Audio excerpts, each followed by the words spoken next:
How the Rhinoceros Got His Skin by Miles Kelly. Once upon a time, on a lonely island on the shores of the Red Sea, there lived a man. He owned nothing in the world but his hat and his knife, a cooking stove.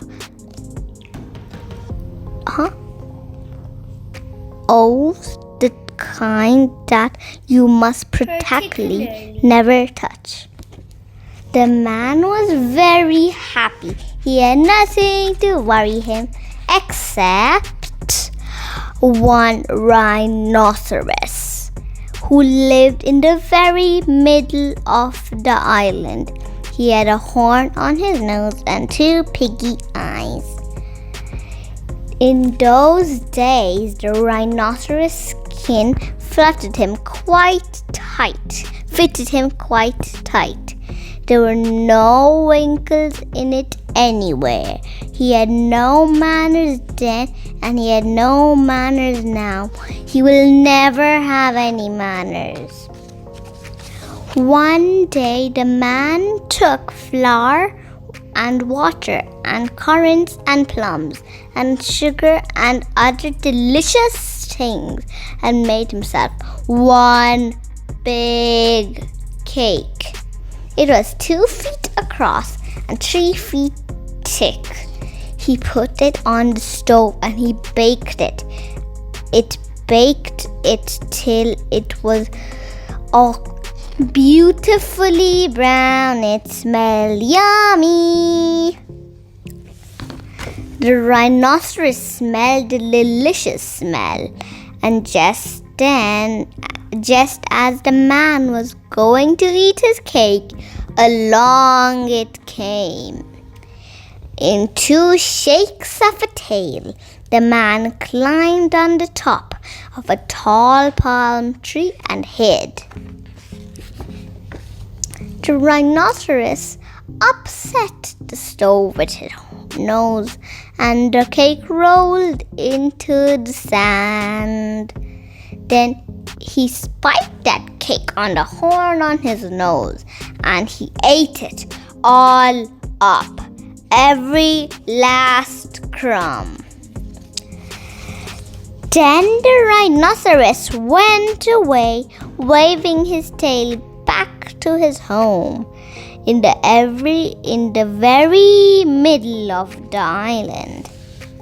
The man came down from his palm tree and cleaned up the mess. As he cleaned, he thought of a plan and sang to himself, "Them that cakes which the man bakes makes dreadful mistakes."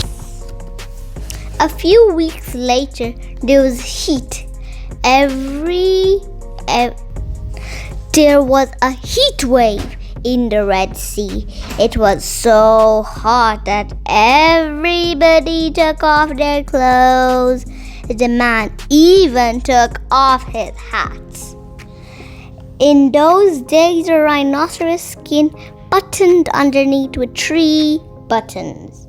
The rhinoceros took off his skin to have a cooling swim in the sea.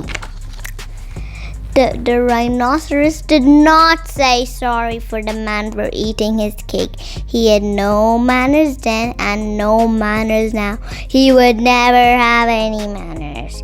He waddled straight into the water and blew bubbles through his nose, leaving the skin on the beach. But the man found the skin and he smiled a big smile. Then he danced 3 times around the skin and rubbed his hands. The man filled his hat with crumbs. He had plenty because he never ate anything but cake, and he never swept out his camp. Then he took that skin and he shook that skin. He scrubbed that skin and he rubbed that skin.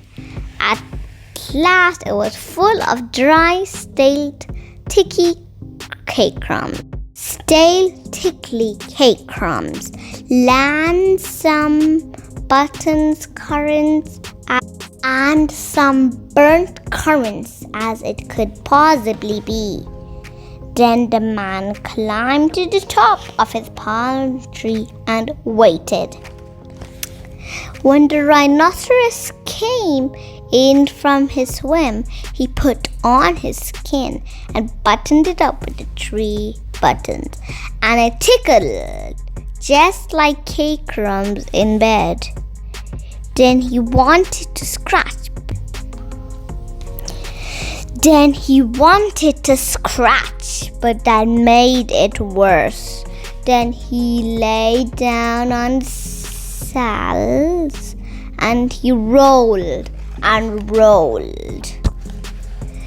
But then he ran to the palm tree and rubbed himself against it. He rubbed a winkle over his shoulder, another underneath, more on his legs. Ping! Even he rubbed his buttons right off.